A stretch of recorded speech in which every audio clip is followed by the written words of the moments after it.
Today's show is brought to you by Booked and Busy Talent. Booked and Busy Talent is a full talent agency that doesn't chase deals, they create deals.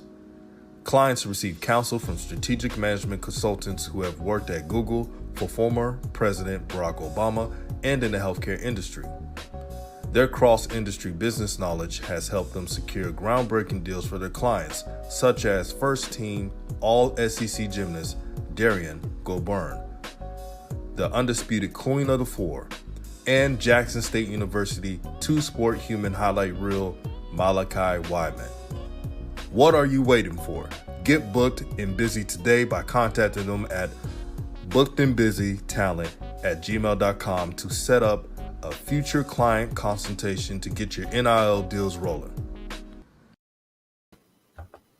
What's good? What's good? This is RawTruth Media giving you the raw content that you deservedly need. And how about bringing in someone who's raw?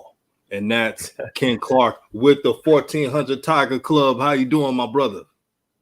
Hey, what's up, DJ? How you doing, brother? Thank you for having me on. Doing good. Shout out to the whole Tiger Talk with the 1400 Club crew.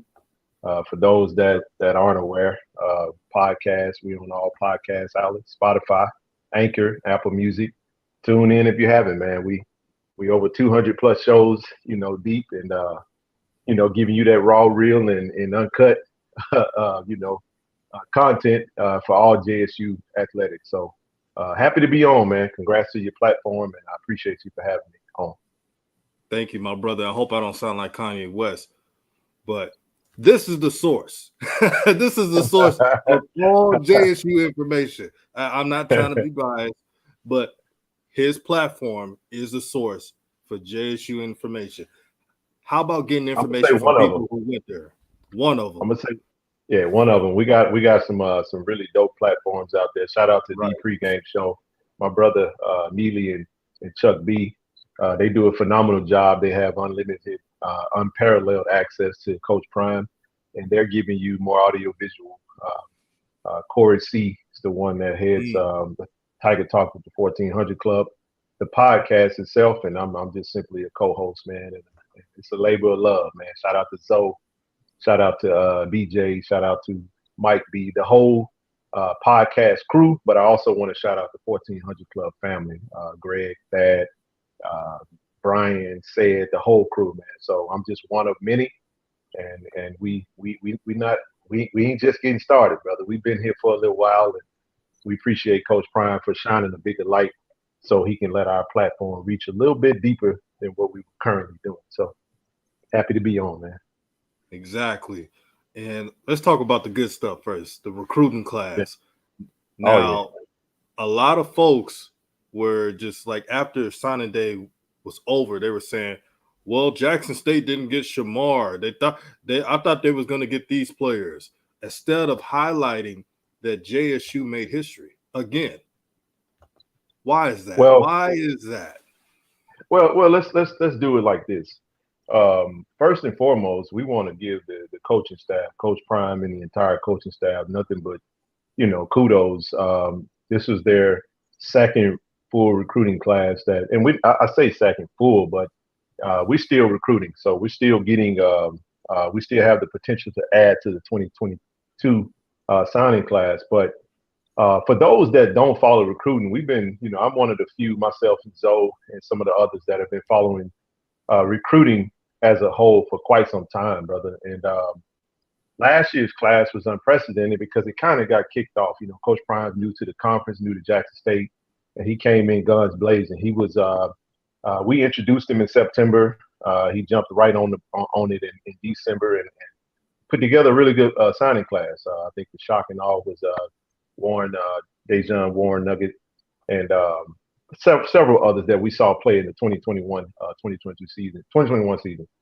But this class here, man, was special. One of the things that did change for example, 247 Sports, we used to, if you go back to the previous signing class, I think we finished at 54th in the nation from a 247 Sports standpoint. One of the things that they changed with their recruiting platform is they started factoring in transfers a whole lot more. So those that don't really follow recruiting, they don't really know that you used to not have a drop down box. It used to just be recruit kind of an overall. So when you make changes like that and you start factoring in transfer, it's not just for FCS schools like a Jackson State or Grambling or Southern. It's for all FBS. So quite naturally, when things change, it's going to affect the masses as well. So not only are FBS schools hitting the transfer portal just like we are, but theirs is going to be weighted just as much, right?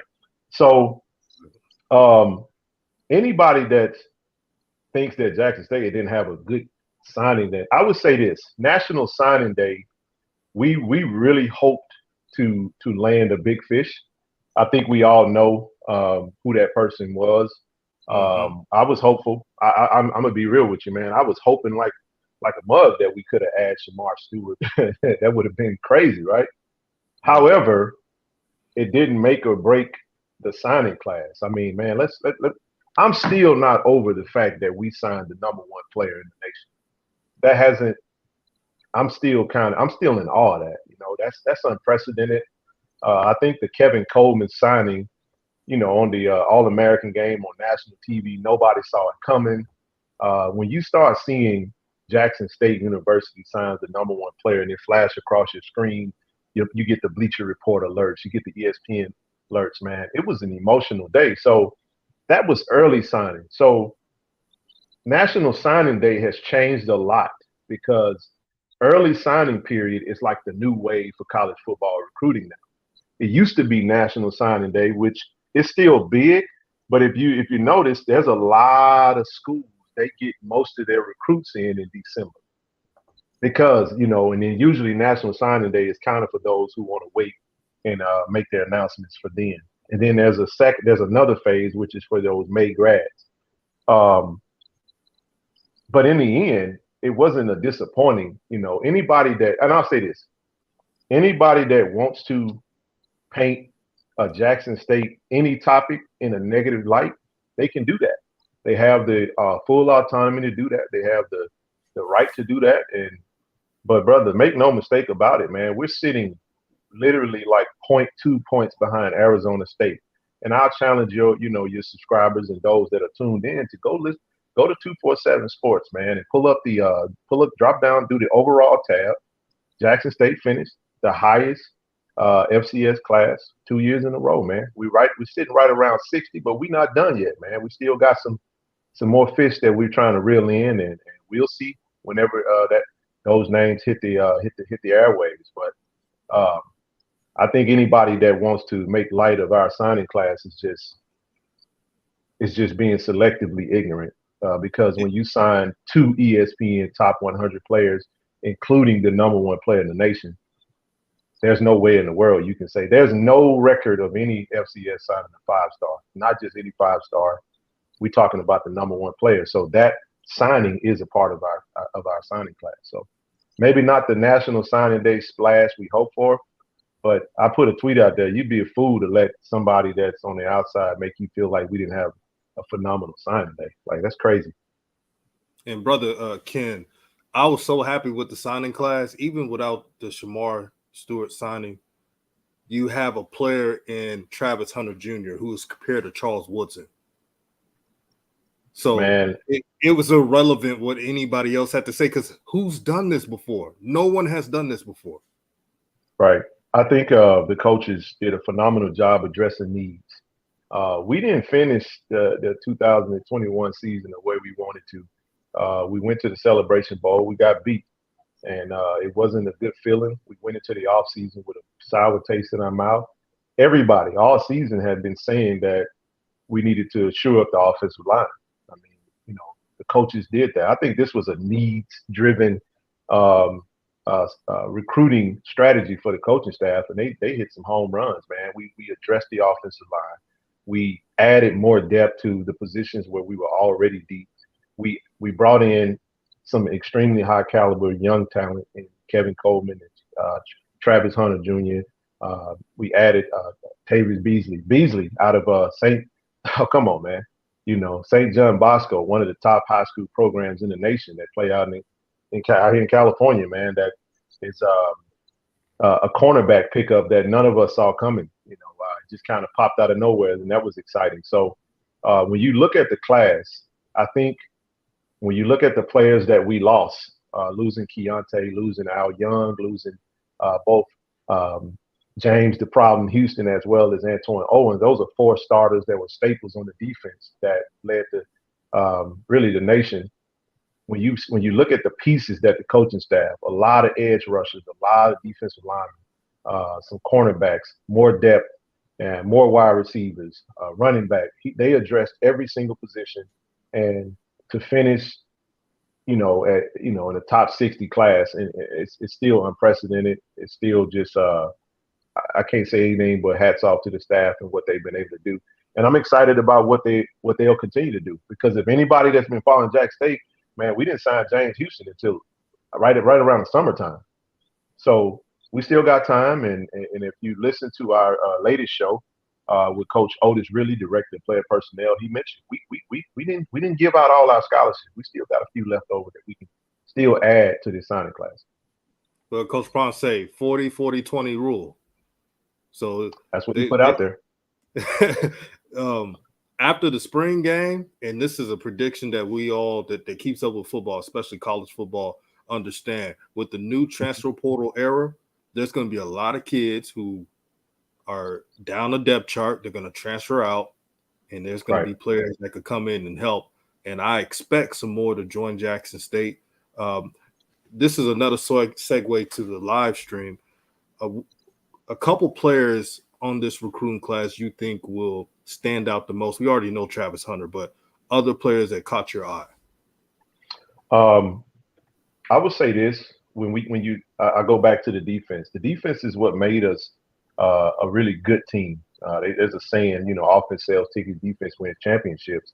Our defense last year gave us a chance to win every single game, even when QB1 struggled at times. I mean, he had a really good overall year, but when you think about the players that we brought in, I don't think you can replace a James Houston, but I think it's going to be more about they're going to play a lot of bodies on that defensive line.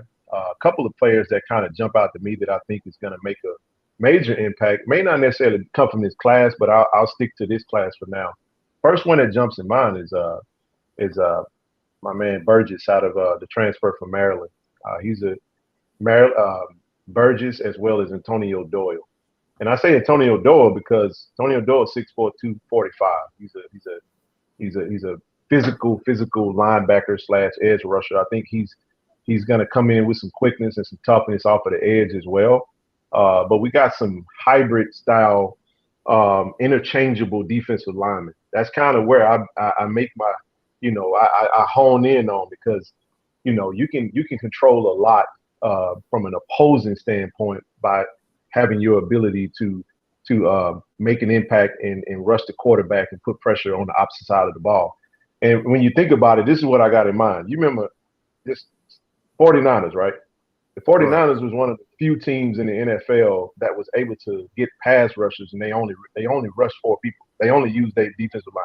They never really blitzed with their linebackers. So the ability to control a game from a defensive standpoint with your front 4, that's where I'm really looking at the most. Yeah, I could say Travis Hunter for sure, but we're going to be breaking in a new offense. We got a new offensive coordinator, new offensive scheme. I think those weapons that Shador is going to have is going to be put on display quite early. I think we're going to be able to really apply some pressure from an offensive standpoint. But I'm going to stay in the trenches. Another name that I'm going to say, actually, we have 5 offensive linemen, because we're bringing back our entire starting 5 from the offensive line standpoint, and from previous year. And that's Dunbar, Kirk Floyd to be back, Demetri Jordan. We still got Caleb Graham, who's a center, and we still got Tony Gray.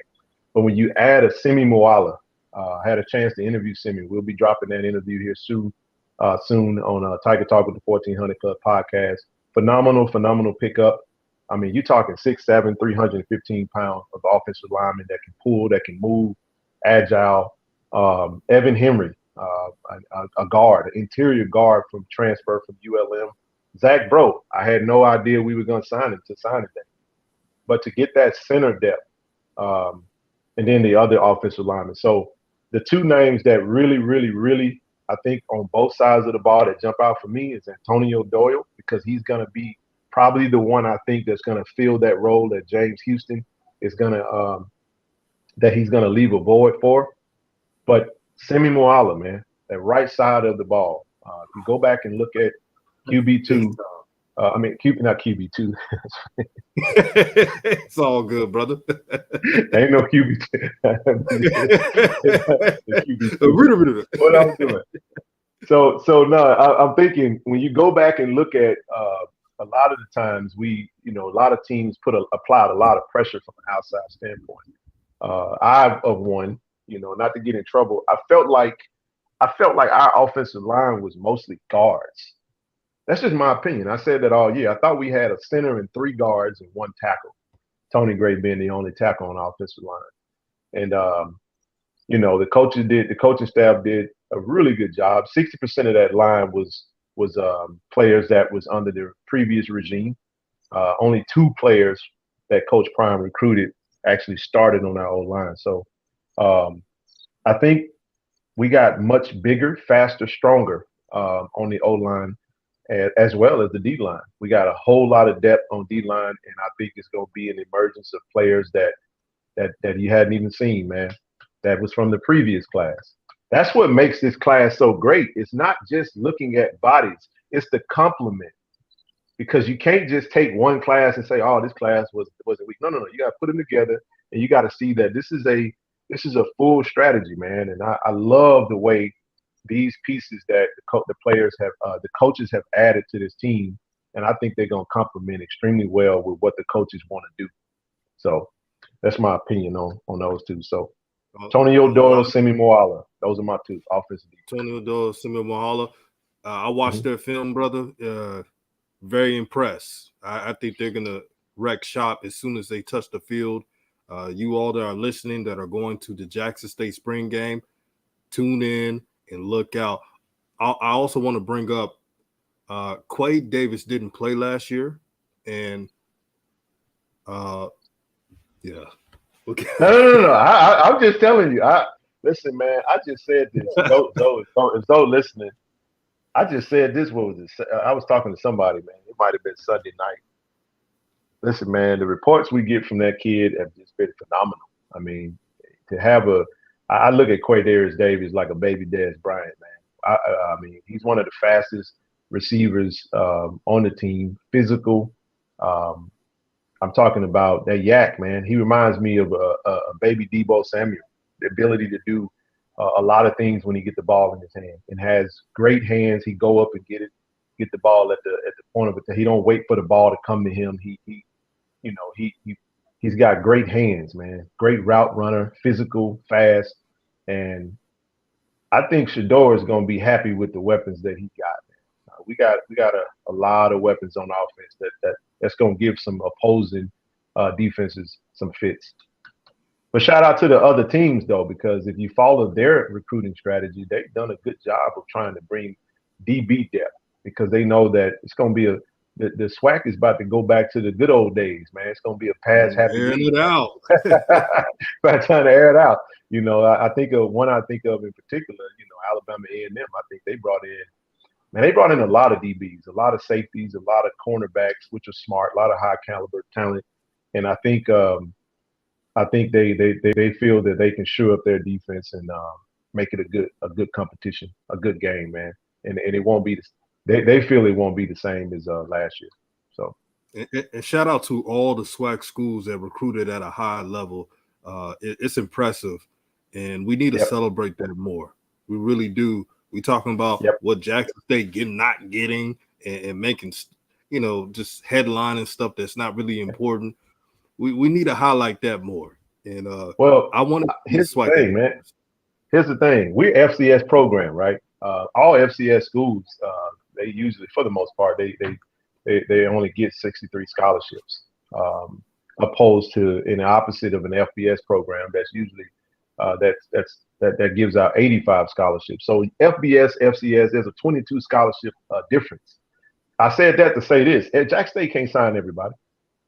Man, there's a whole lot of talent in this country, and honestly, and we might touch on a little bit of the little scheduling stuff that kind of came up, but the objective is to you want to see good football in the SWAC.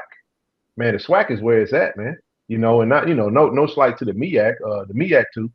Shout out to South Carolina State, they beat us. And like I said, I didn't come on tonight I'm not slighting nobody, man. You want to see the SWAC. You want to see the SWAC elevate, man. It does. Now don't get me wrong. I'm a Jackson State through and through, man. I'm like Coach Bryant. I want to dominate. You know what I'm saying? But domination is a whole lot more fun when you feel like everybody's at their best. If everybody's just around here getting scrubs and we just beating up on everybody, busting the clock on them, that ain't no fun, man. But when you go up against a Grambling that had, 35, 40 plus players that they've introduced, double digit 3-4 star kids, on some boards maybe 5, or if Alabama A&M signed 38, 39, 40 players, man. When you talk about 15 to 20, 3-4 star kids, man, coming to a roster, that's enough to affect the talent. If you want to make a team get better, you got to upgrade the talent in the room, So I think when you really look at that, the entire brand of football is going to get better. And this is the thing that everybody got to understand. As our football as a collective gets better, man, them corporate dollars get higher, baby. That's how Commissioner McClellan can go out and sell this product, because the SWAC is hot. It ain't just Jackson State. Jackson State may be leading the charge on a newfound energy, but I ain't even gonna get into the beef when everybody know, man. Everybody know that when Jackson State hires a Deion Sanders and he goes out and get these big time talented players, that's attracted to other players. Forget what we talking about. These other players want to compete, and they want to feel like if I go to the SWAC and I go to Grambling and I go to Jackson State or I go to Southern, man, it's going to be big time football playing against big time players, and we're going to be on a big time stage. And guess what that means? It's going to be big time money for the whole entire conference. One thing the SWAC don't have, we don't get TV distributed dollars, but I think that's going to come, because if you follow anything that the commissioner has said, listen, man, like with this SWAC challenge, this SWAC classic over in Birmingham, man, those opportunities just came about. The SWAC is hot right now. Thanks be to this new blood that's come to the conference. Exactly, man. Everybody get the likes up. We got 130 people on live with Ken Clark with the 14. Shout out everybody that's tuned in, man. I appreciate it. Yeah, this is a great conversation. Now we got to get to the Southern Heritage Classic, man. Your thoughts on it, man. Honest thoughts, the best way you can, my brother. Well, I'll say this. This is what I say about the Southern Heritage Classic. For those that are new to following Jackson State, Southern Heritage Classic, I've been going Southern Heritage Classic since I was a kid, man. It's been a game that we played since the 90s. There has been there's a nice sized sector of alums and those of us that are part of Jackson State that have wanted to get away from this game for quite some time. There's a record where the university and ADs have looked at maybe walking away from that, or even going back to the person who Fred Jones owns this classic. For those that didn't know, neither of the schools own this classic. This classic is owned by, an individual, like I said, by the name of Fred Jones, who is in the city of Memphis, has a management company, and he has ownership rights to the game. It's been a mainstay classic for us that we've played in annually for roughly 3 decades. The money hasn't been there. And the question that people may ask is, and I'm not speaking on behalf of the university. I'm just really repeating what's already out there. You kind of got to be on the rock if you hadn't, shout out to Thad. Thad went on the platform the other day. Thad Reed Enterprise, who's responsible for the dope gear that you see, the hat, DJ hat, reedenterprise.com if you want to buy a J hat. But he covered that recently. But here's what I'll say about that.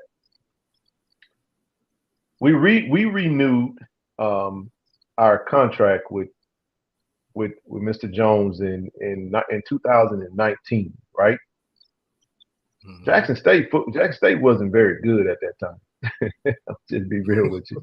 These past 7 years prior to Coach Prime coming, I'm just being honest. I mean, whenever you're trying to elevate in life and do bigger and better things, man, it's about timing. And maybe in times past, when you didn't have a good product in your program, our program was in shambles, man. I don't mind saying that because it's on record, man. We fired our coach in 2013, Coach Cummings, who was a winning coach, lost to Southern in double overtime in the SWAC championship at NRG Stadium. We hired a Jackson State legend, Harold Jackson. That didn't go well. We had a season and a half that didn't go very well. We hired Coach Tony Hughes, and then that didn't go very well. We had a couple 3-8, 3-8, 5-5, another 4-8. So a tradition-rich program like Jackson State program is in shambles, right? So we get a new AD. Shout out to AD Robinson, who has done an absolutely phenomenal job at the university, getting the athletic programs intact, right? In 2019, man, we wasn't a very good football team. So in my opinion, I don't think you have the leverage to just walk away from a game like that because, we're not selling the season tickets that we really want to sell. We're not selling our home games. We're making money, but at the end of the day, if anybody that know our history, the books gotta add up, right? You got budgets that you gotta meet and you gotta make. So maybe that wasn't the right time to pull away because think about it. We fired 3 coaches. Yep, we fired 3 coaches in a matter of 7 years. And this game is a game that means a lot to our alumni base. It means a lot to fans. It means a lot to the Memphis area. It means a lot to Tennessee State. The timing wasn't right in 2019 to say, hey, man, we're going to walk away from this because it's already like everybody's saying, what's going on at Jackson State? This is the 3rd coach. You know what I mean? So I'm just trying to paint a picture as to why when you're doing business, man, you may want to pull away. Because I'm pretty sure we got people that's in bad relationships, man. Hey, man, you probably don't leave that bad relationship right then because your finances ain't right. But as soon as you start putting a little bit to the side and you start getting yourself together and now you got your confidence up, you go drop that bomb and say, hey, man, I'm gonna be moving out next week. You're like, what? And it's shocking all, but it's like, bro, so the price went up now. So now people think Coach Prime didn't just show up to Jackson State. And shout out to the administration and the president and the people that actually do the work that went out and vetted him and talked to him multiple times and got him to come to Jackson State. And it was a match made in heaven, man. So you immediately boost your brand to a new height, right? It's hot right now. We win the SWAC championship in his first full season, not the spring season, the first full season. Everybody's tuned in. Attendances, we already were leading attendance. Even when we was 4-8, we led attendance in FCS. But now when you have a product and the timing is right, Coach Prime coming to the conference and I would say our heat and our momentum right now has led to new opportunities with sponsorships like General Motors and Pepsi, and they want to create classics. They want to put corporate dollars into the conference, and they want a football game in Birmingham. Birmingham don't come about if the conference ain't trending up. You follow what I'm saying? So what I'm saying, I'm talking about just corporate sponsorships and corporate dollars. So somebody may say, well, y'all on contract till 2024. Well, look, man, you got to strike while the iron is hot. And right now it's hot. So I'm like I said, I'm not speaking on behalf of the university, but I'm just speaking from a man that has a business, that leads a sales team. You know what I'm saying? That understand timing is everything, man. And honestly, the only thing I've seen out there from a Jackson State standpoint is the letter that we went basically told the person who owns the conference, owns the classic, hey man, we walking away from this. We got a bigger, better, and brighter opportunity. And that opportunity. This game that we're in right now, it conflicts with what we're trying to do. And this game no longer serves our purpose because we're not making money in that game, man. The people that are making the money is the people that own that game. So maybe there's an opportunity for sometime in the future, but the price went up, brother. You've seen, I'll say this one last thing. Man, we have all seen NFL players, and we'll just say professional athletes, sign a contract. They go out and have a monster year, let's say a monster 2 years. Guess what they do, bro? They come back to the front office and say, hey, man, I need to renegotiate my contract. And everybody be like, wait a minute, bro, you just signed $100 million. And somebody say, well, man, what are you doing? What do you mean you holding out? You still got 3 years left on your original contract. Why would you go back to the front office and ask for more money? You know why? Because my performance and what my value has increased. Bro, how the heck we gonna go through 30 years, including inflation, and Jackson State and Tennessee State still getting paid? Now, I expect Tennessee State still getting paid, but we ain't making no money out of that game. When you factor in expenses, hotels, cost, it costs, man. You want to see the boom? We think the boom. We want the boom to move around so we can go and watch them and enjoy ourselves. It costs money for the boom to leave 1,400 J.R. Lynch to drive up the road. You follow what I'm saying? So, yes, that game has been played. Yes, we've done it. Yes, we renewed. Yes, we signed it. Yes, we get all of that. But the time is now, man, and we got the leverage now. And somebody say, well, oh, y'all going to be – go ahead. No, not to cut you off, brother. Remember the Marlo from The Wire, and he said the price of the brick went up. The price of the brick went up, man. It's business. When it comes to this, I saw the chart too, where it showed how much Jackson State was making yearly. It wasn't enough. It was barely anything for the university for what they provide. So, in a business standpoint, I had to understand. Now, some may say, let's be honest, they could have handled it a certain way, and I respect that. But for business, what that mean? What that mean? They could have handled it a certain way. This was all uncut. Let's talk about it. What they saying? Yeah, they saying that. Well, Jackson State, they just pulled the plug and left. This is what the other side is saying. Like Jackson State should have called Tennessee State, right? Why would we do that? We don't have an agreement with Tennessee State. Our agreement is with the person that owns the Classic. We communicated to the person who owns the Classic. It's the person who owns the Classic's responsibility to, man, a courtesy call ain't got nothing to do with what we about to do. Our business is our business. That's just my opinion. Now, I get it. It can come off as smug, disrespectful, whatever you want to call it. But the school ain't said nothing. I'm talking. I ain't speaking for the university. And you know what? Again, if you don't like Jackson State and you got something ill in your heart towards Jackson State, it don't make no difference what we do. We could have FaceTimed the president and put it on and made a video and sent it out to the masses, and people still be mad about it. It don't make no difference. And Ken, I've been telling people, bro, Ken, that no matter what Jackson State does, it's a lose-lose. Like Jackson State for us. It's a lose-lose for them. You know why I say it's a lose-lose for them? Boy, I'm gonna take my hat off for them. Listen, I'm bald-headed, right? Hey, listen. Man. Hey, man, I would hate to be a person that hates Jackson State, and you can't do nothing but you can't turn the TV off on Jackson State if you wanted to. You care. Everything we do bothers folks. Everything we do. Everything. I don't care nothing about what these people be doing. I want to see you elevate, but I don't pay attention to the other schools like the way they pay attention to us. It's been like that. And somebody can say they disagree or whatever, but man, whatever. I'd hate to be the person that got all this vitriol towards Jackson State, and then everything Jackson State they do, it just make them emotional, man. It just tug at their heartstrings. But anyway, you know what I think is funny, man.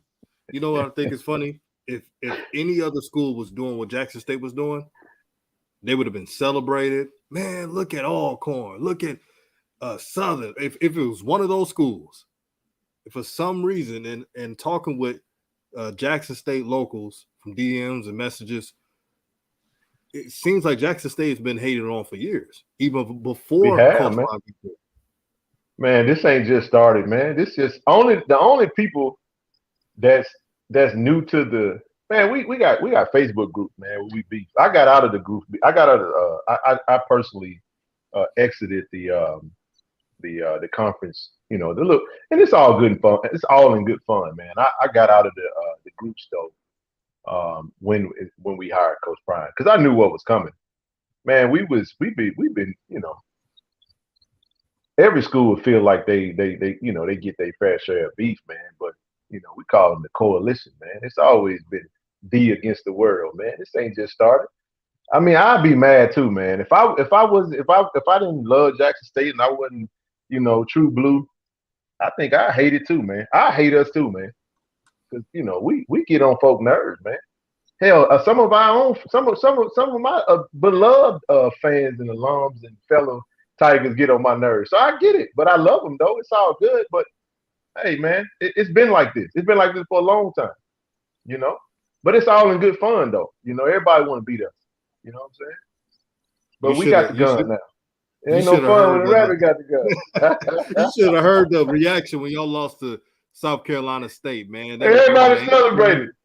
Imagine, I know, but imagine that your school can't beat us, but you got to go celebrate another school beating us. But you know, I said, listen, man, I was hurt behind this. Shout out to South Carolina State, man. They Coach Buddy Pugh had a great game plan, and they went and executed. I think we overlooked them. I really did. I thought we went out there with a mindset that they were gonna lay down.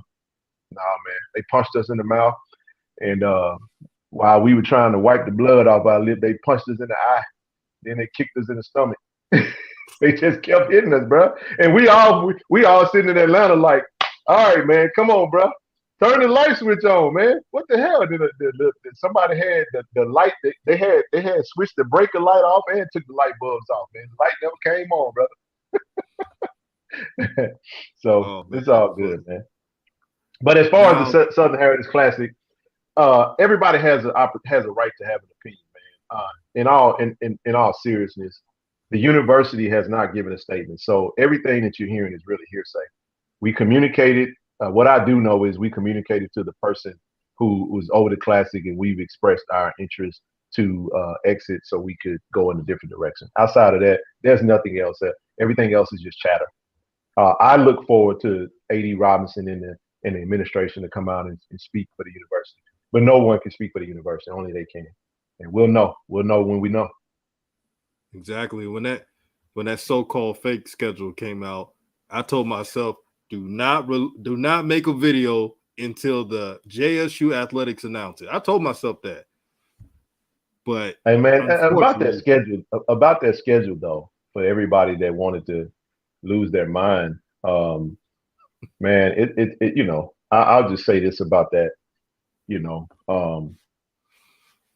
we can't, like I said, I put out a tweet saying we can't have it both ways. We can't talk out of both sides of our mouth. You can't go over here and big up these you know, other SWAC schools, and when I say big them up, I mean say that, you know, you feel like they're gonna beat us this year. You know, I don't think that our schedule is a cakewalk if we play 10 SWAC schools. If that be the case, if we play 10 SWAC schools, which I think we definitely will, because if that Pine Bluff and Birmingham game happens this year, we already know we're playing Grambling because of their schedule. You're going to tell me that Grambling is going to be a cakewalk? Then why celebrate their recruiting class? They brought in almost 40 players, and they still have the opportunity to bring in more. They got a new coach, who's an NFL guy, 4-star quarterback, right? You know, they got a slew of running backs. Maurice Washington transfers from Nebraska. I mean, they signed one of the top wide receivers out of New Orleans. That was the big, you know what I mean? They flipped the wide receiver from Texas. I mean, we can't have it both ways, man. You can't big up Grambling and their recruiting, because Grambling actually had a good defense last year. The offense was shaky. You know what I mean? So you bring in new blood. I just think you have an opportunity to go out and improve yourself. But you know, the 2022 JSU Tigers got to go out and prove it. You know, the talent that we brought in, don't keep in mind these The ESPN 100s are just freshmen. The stars go out the door when you enroll in school, man. Now you got to create a new wave on the college level, right?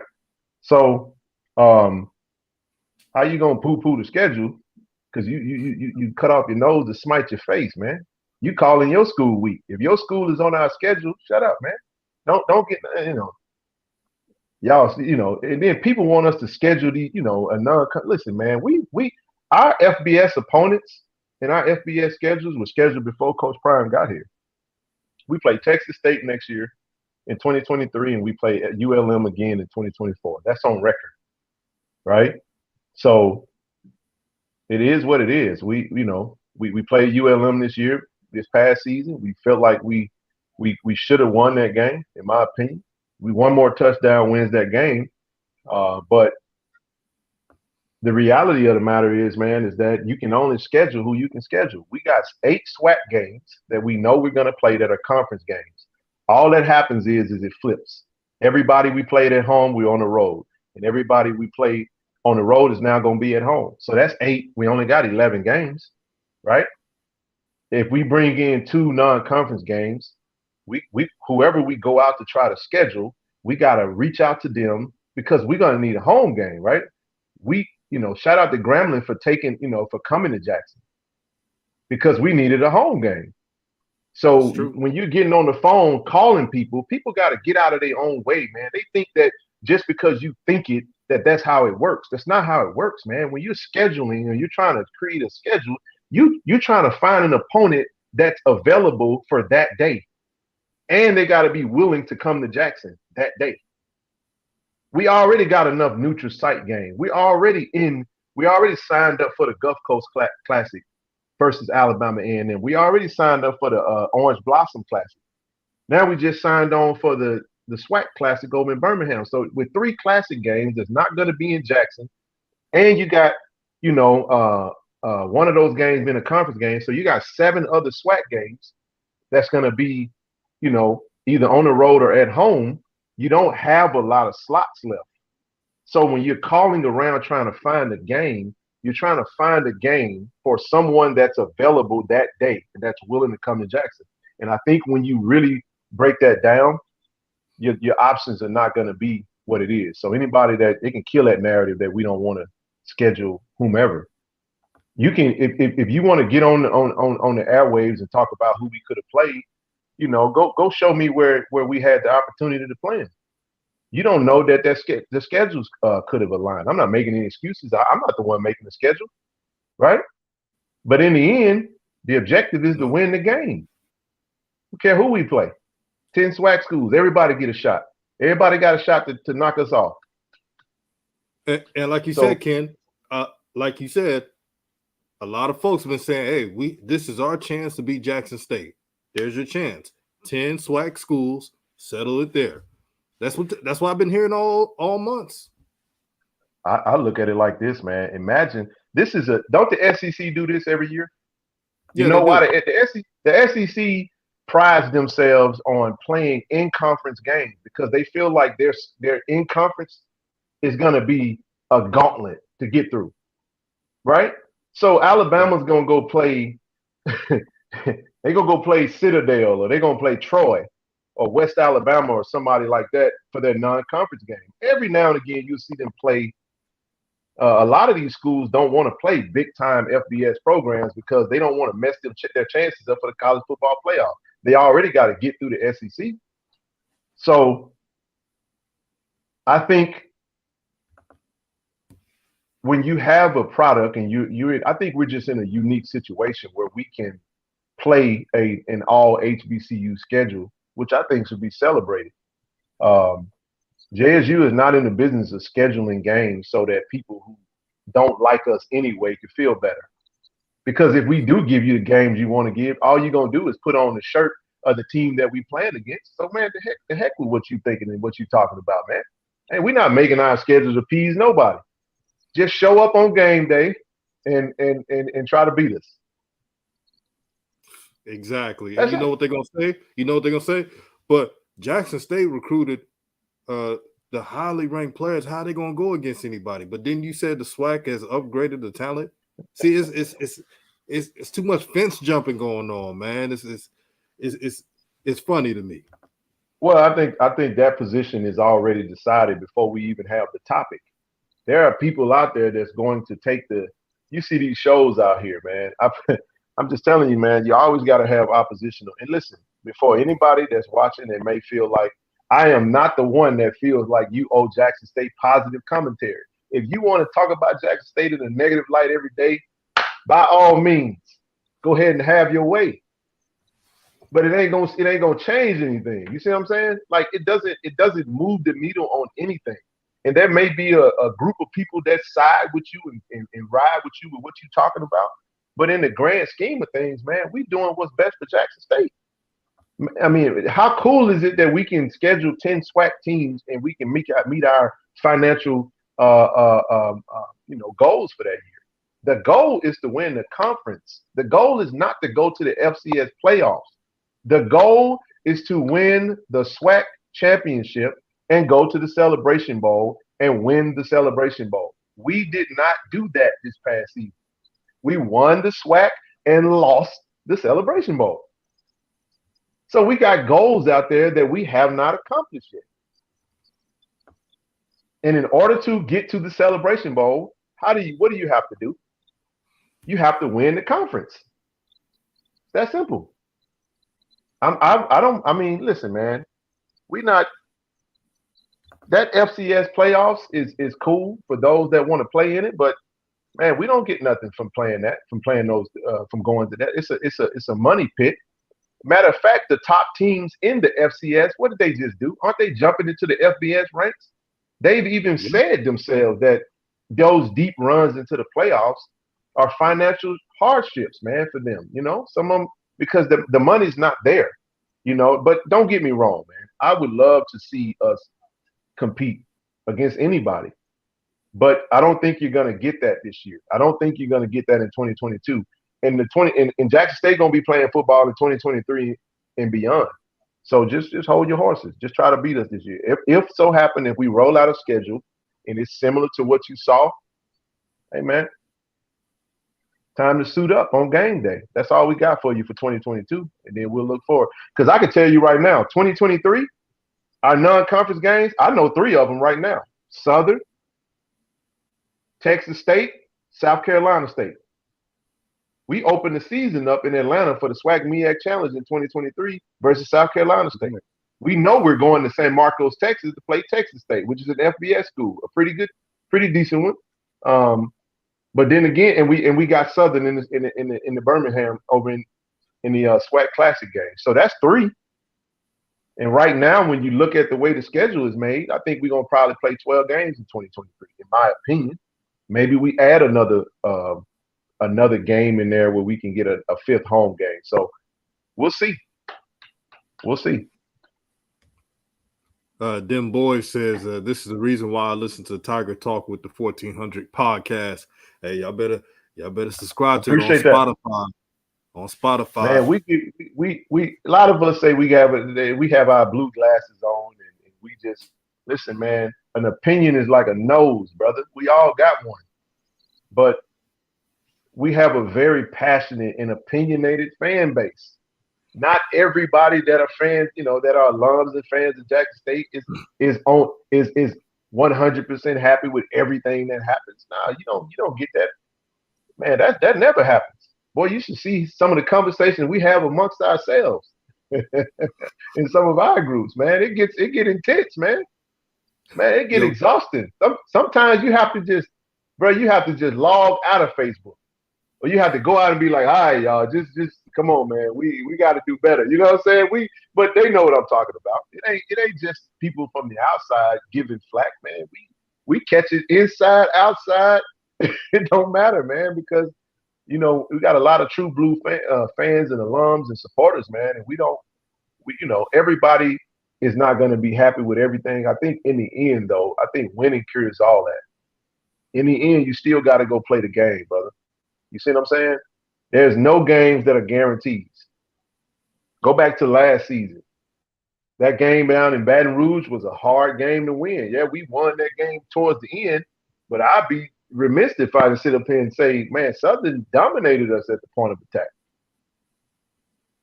They did, but we made enough plays toward the end, and we finally got over that hump, man. We finally beat them. That was the first time we beat Southern, man, since regular season of 2013. And Southern is our most hated rival. You see what I'm saying? Imagine having to get beat for 8 straight and to lose the championship to your most hated rival. And every time you play after that, you don't get just beat, man. You get monkey stomped. And we get, hey, man, I got Southern homies that still be like, hey, man, we still owe y'all, bro. Y'all, you know what I'm saying? So I'm sorry. Jackson State got a day of reckoning with everybody in the conference that's been beating up on us. We done got bigger now. We done went to the weight room and done got buff. And we done took taekwondo, and now we ready to go on our revenge tour, and we trying to beat everybody. We don't want to just beat you. We want to dominate you. FAMU hung their whole season last season on a 1-point loss to us. All I'm gonna say is we gonna try to make sure it ain't close this time. Now, I ain't, I'm rooting for my team, but we ain't trying to make it no 7-6. I hope we bust the clock on them. And they gonna say the same thing about us. That's how they should feel, right? Yeah, exactly. And I've said multiple times on my show, I understand a rivalry and rooting for your school to win. I just think it's kind of lame when you shitting on someone's success. I don't care if you do it. I'm just thinking, like, if someone asks me, what you think about if anybody downplays the significance of what Jackson State doing, then they don't really believe in leveling the playing field as they say they do. I need to say this. This is important to say this. I said this. I saw a quote out there. Somebody said that HBCU football didn't need a savior, right? My response to that was, no, it didn't. But it needed a facelift. There are a lot of there's been a lot of grassroots efforts, man, for years of people that have been in this HBCU space that have done, I'm talking about, when I say grassroots, that have been in the trenches, man, that's been fighting a good fight for years to get HBCUs shine in a bright light. And Coach Prime, Deion Sanders, before he comes to Jackson State, we know him as Prime Time, right? Coach Prime is what we would call there are stars in the world, man, and then there are like mega stars, right? It's like superstars. What are stars known for, brother? Like real stars. And they known for their brightness, their light, the light that they shine. So what has happened is a mega star has come to the HBCU world. So it has shined a very big light on the HBCUs, man, and has given HBCUs a lot of eyes that weren't currently being gotten. So there are a lot of new people that are coming to this HBCU space, and they're giving Coach Prime credit for the things that they're seeing happening.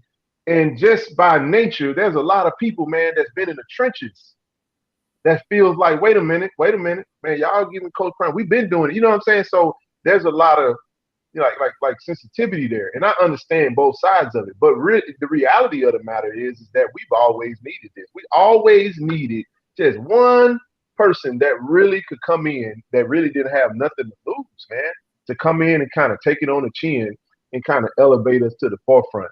And let's just be, real about it. Jack State needed a football coach, man. That's where it started at. We needed a football coach, man. It was that simple. We needed a football coach, man. Coach Prime's our 4th football coach in the 2010s, bro.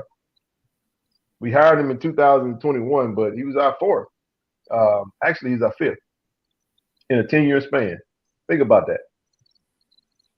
That's amazing. I mean, just think about that for a minute. That tells you that that's a lot of, that your program is not where, you would want it to be. So when you get that kind of person, and I've always said this, even on the podcast, Coach Prime is loved by a lot of people, man. I mean, he's beloved. So when you get that kind of light, one of the things about that kind of light is not only shines a bright light on the good things that are happening, but it also shines a light on the bad stuff too. So many of us have had to, it created some urgency in some areas and where we needed to get better. We need to get better fast, right? It's created opportunities in the YouTube space. We got people that have bigger platforms now. We got a lot more people covering HBCUs because HBCU conversation is profitable right now. Let's be real about that.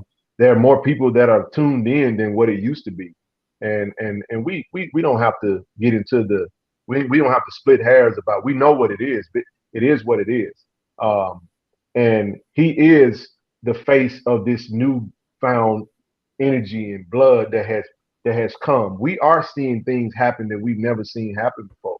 And with any type of success, bro, any type of success, you're always gonna have an adversarial type force on the opposite side of that. It's just what God put in this world, man. I said this on Twitter the other day. Go out there and take your negative post off your battery, unhook it, and then try to crank your car up. It ain't gonna work. You gotta have positive and negative, man. You gotta have both because it's a balance. And you know, there's some people that marketing is a thing where they say all news is good news, whether it's good or bad.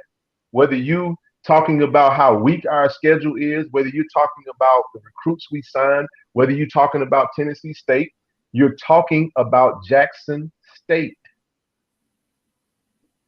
That's why the J is what it is, brother. You don't fail to realize. This is all I say. I mean this when I say this. Because I see the views, man. You know, you listening. Hey, man. I can go to anybody's page on this YouTube space, brother. You go make some content that ain't JSU related. Yeah, you might get some views. Yeah, hey, man, you get a few people take a listen.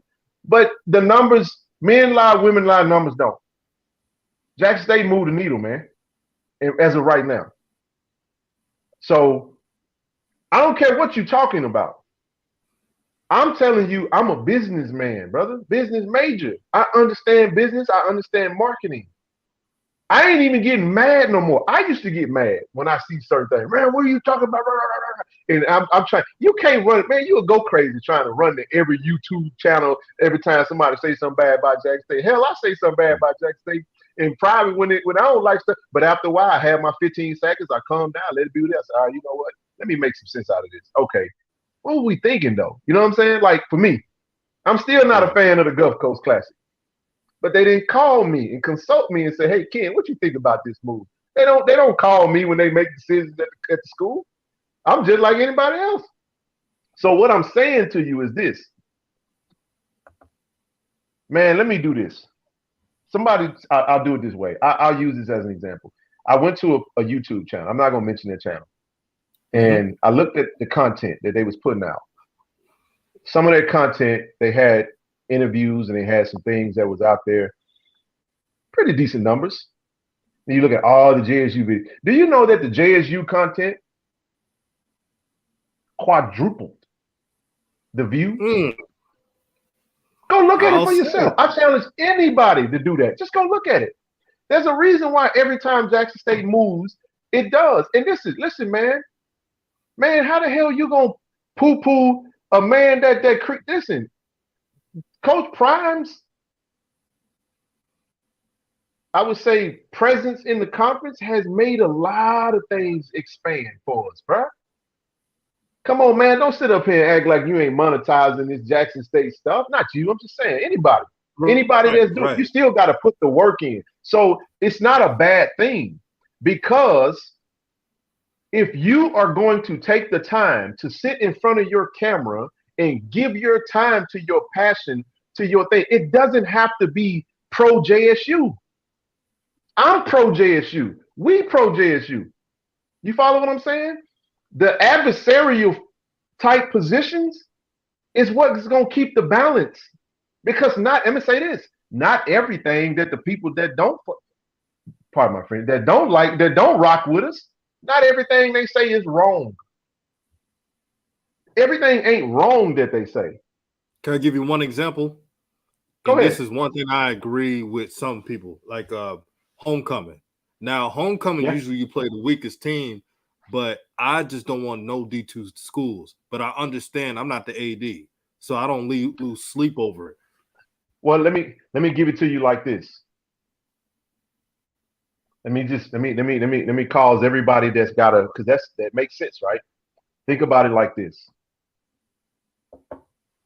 We did a show called Paradigm Prime where we talked about most of our Hall of Famers from an HBCU standpoint, guys that played in the 60s, 70s, some in the 90s.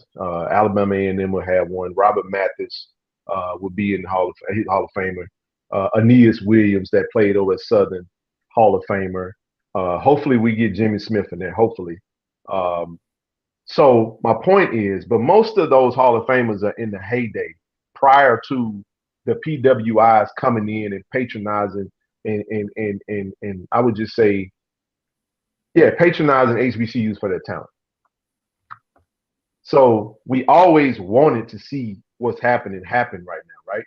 So do you not realize that prior to, I would say let's say, we go back to that game where USC played Alabama, where Bear Bryant scheduled USC and Sam Bam Cunningham, who was the running back for USC, lit them up, man. And because Bear Bryant had a strategy. He had a strategy. The strategy was, I'm going to make these white folks see that the black athlete is where it's at. And we ain't going to be able to compete unless we get some of these black athletes. And you know how it is with us. When there's a sector and there's a segment of us, and I can go on for days. We talk about this, how I talk every day, brother. This ain't just no act. This is just what I do. Shout out to Zoe, because me and Zoe talk all the time, every day. And listen, man, there's a segment of us that thrives on white acceptance. It's a part of our community. It just is what it is. When the white people allowed us to come into their schools, we no longer valued our schools anymore because they had the resources, and that was the place to be. And that still exists to a certain extent. But just imagine if our HBCUs, because you got Southern that's building that's working on that's gonna break ground on an indoor practice facility. You got Jackson State upgrading their practice facility. You got Hugh Jackson talk about putting money into Grambling to upgrade their facility. Imagine Alabama State got the best facilities in all the SWAC right now. To Jack State release theirs, but we coming, baby. But here's what I'm trying to tell you. Shout out to FAMU for upgrading their locker rooms, and they got a phenomenal marketing department, partnership with LeBron James. Imagine if our HBCUs elevate to a level to where now when we talk about leveling the playing field, we're talking about we just want to be considered. Listen, bro, we want to see.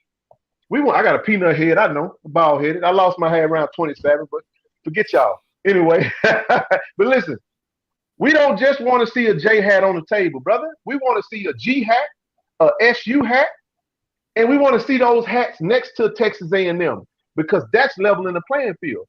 And when you get your brand up there, here comes the TV money, here comes the sponsorship money, and guess what? We don't have to do no more. We don't have to go play these money games where we get our brains beat out to make the ends meet. Because the product is now in the conference. But here's the other thing. We're just one level of HBCU. See, some people think the HBCU world is just the SWAC and the MEAC. No, you have the SIAC, right? You got other conferences. You got CIAA. You got other D2 HBCUs that also have budgets that they have to meet. So if a Jackson State can schedule a lane, that was because that was on there, or a Edward Waters or somebody like that, you got to keep in mind that's a money game for them. Because in the end, it's not just about the football piece. We all know that football is the revenue generation for most of these universities, man, that don't have the fund. Because what's the one thing that we all have in common? We've all been underfunded. That's why these ADs are having to make things shake and do things that may be popular for the books, but may not be popular for the bookies. You follow what I'm saying?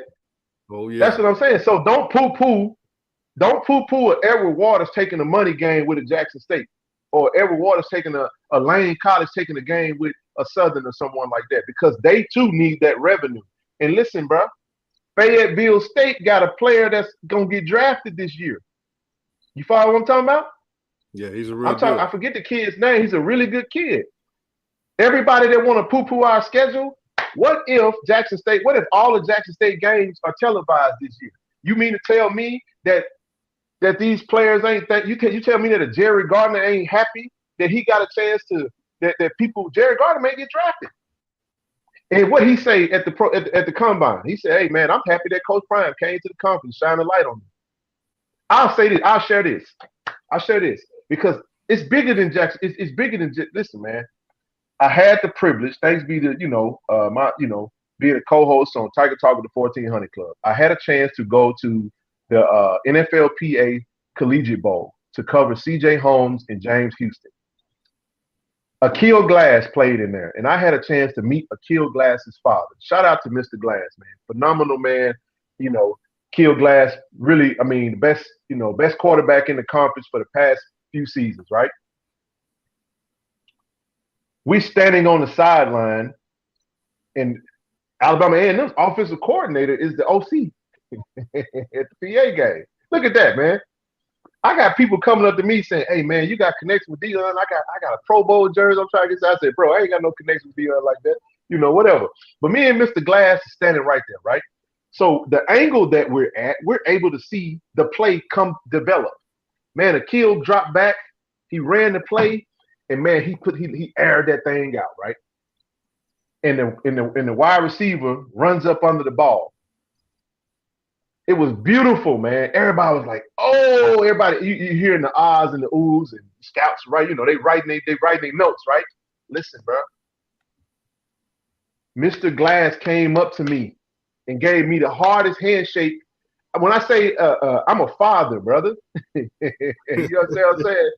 The handshake that man gave me when he gave me that dap and gave me a hug, he said, this is what he said to me. He said, "You tell Dion that I said thank you." Thank you, because this is what he said to me. And Mr. Glass, if you watching, all love, brother. I'm rooting for Akil to get drafted because I actually thought he got robbed of the offensive player of the game because Jeff Fisher should not have run the timeout and settle for a field goal. I was standing under the field goal, and I'm like, bro, why? Akil was moving the ball. The ball was moving. I'm like, why would you play for the field goal? And it's like a 45-yarder, bro. He could have got a little closer. They had the time. You said one name. Jeff Fisher. I know. He's known for never mind. Man, there was no Akil Glass was the best quarterback on the field that day. It wasn't Cole Kelly. It was Akil Glass. But Mr. Glass dapped me up, gave me a big hug. He said, "Man, I thank Dion, bro." He said, "A rising tide lifts all boats." He said, "I'm so thankful that Dion came to the SWAC because Dion gave my son a bigger spotlight so he could showcase his talents, man." He said, "Look at you, man. You here with your platform. Alabama A&M had their media guy there taking pictures, and their offensive coordinator, and James was balling, CJ was balling. I took the picture, and Zoe posted it for me because I was driving. I said, "Hey, bro, post this." We had an NFLPA representative from Mississippi Valley. You had my man Izard that played at Howard for a little while. Akil Glass, Malcolm Bell, CJ Holmes, what's his name? What is it? Rahab, the safety from Tennessee State. Is it Chris? I'm sorry, man. Forgive me for his name. I think it was Rahab. Is his last name Rahman? Rahman. R-A-H-M-A-N. Yeah, him, the safety. And I'm just saying, man, I hate to, I could be a little long-winded, and I apologize about that, but I just want to say it's not, you're not wrong about us scheduling like D2s, man, but keep in mind that that's also a money game from them. And what I'm trying to say is we trying to get the SWAC on the FBS level from across the board. And we might be the ones dishing out the money games because our product can be just that great. We got to start thinking about our product, man. We got to stop poo-pooing our product, man, just so we can go give money. Man, to hell with these other FCS schools. HBCUs are FCS schools, brother. We got a schedule full of FCS teams, man. Oh, you should go play South. Listen, man, South Dakota playing North Carolina A&T. They not coming to Greensboro. A&T going over to Fargo for $300K. All right, okay, whatever. It is what it is. I mean, North Dakota State, we got a bigger mission with this HBCU movement than playing Southeastern Louisiana. Don't do nothing for us to move the needle. It makes people that want to see those games feel better. But we have a lot of, I'm just saying, man, the movement is to keep the money in the conference, brother, and build up your conference. And I would love to see the SWAC be the first FBS conference. It's possible. People didn't think Deion would come. Hell, I didn't even think it. When they told me, they still got the audio. They be trolling me to this day because when they told me, like, man, it's going to be Deion Sanders, I was like, I said, what? I said, man, stop playing, bro. I'm just saying, I was like, bro, for real? I said, man, come on, bro. Yeah, Deion Sanders. That was my reaction. I was like, bro, ain't no way, man. Everybody like, Deion ain't coming to the SWAC. Now that Deion here, come on, man. Anything's possible. I've seen this man move some things that we've only imagined. This is how funny it is. We did a show on Tiger Talk with the 1400 Club before we even knew Deion was even interested in coaching, talking about these 5-star players, these top players coming back to HBCUs. We call HBCU safe haven. There's a whole conversation. Go to it. If you want to tune into that show, it's on record. We got it right there.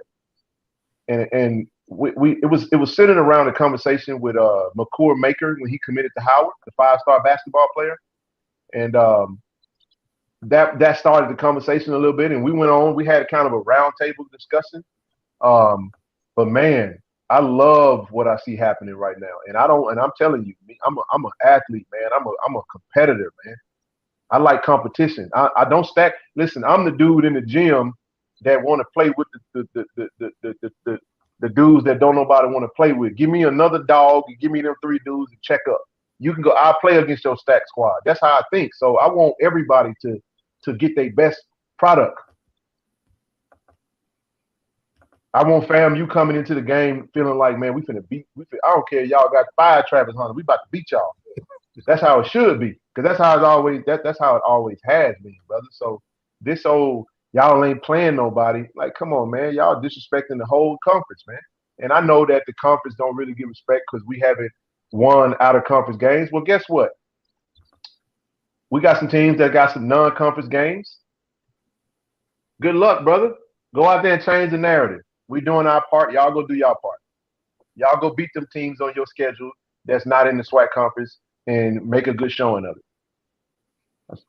Man, this was a powerful interview, my brother, man. We got 235, almost 240 people in here. Make sure to tune in and subscribe to Tiger Talk with the 1400 Club at Spotify. You don't want to miss out. Spotify, Apple Music, Anchor, whatever you listen to. Yeah, man, tune in, tap in. We got some hot shows, got some new fresh interviews scheduled, and yeah, man, it's the grind don't stop, man. We here to stay, and like we said, we cover all things HBCU. And shout out to Corey C, man. Corey had a phenomenal idea, and this is why you want to tune in, brother. Every game that we play, we get somebody that we've gotten media representatives for each university to come on our show and talk about your program. When the day before we play you guys, somebody from your university in some capacity from a media standpoint is going to be on Tiger Talk talking about us, giving us a preview. It's your time to talk about your pro. We don't just, we pro JSU. We all things JSU. It all helps the cause, but in the end, it's all about, highlighting all the institutions, man. So there's a lot of guys in this space doing some phenomenal work, man. And I'm telling you, again, if you keep it in the standpoint where Coach Prime has come and shined a brighter light to highlight what you do, don't waste time, trying to, he ain't this, he ain't that. Just, man, there's a lot of room at this table for us to eat, man. We just got to get out of as black folk, man. We so divided, brother. Right, man. We are. We so divided, man. Everything is competition. Like I was talking to Mr. Glass. I said, hey, man, on Saturday, you the enemy now.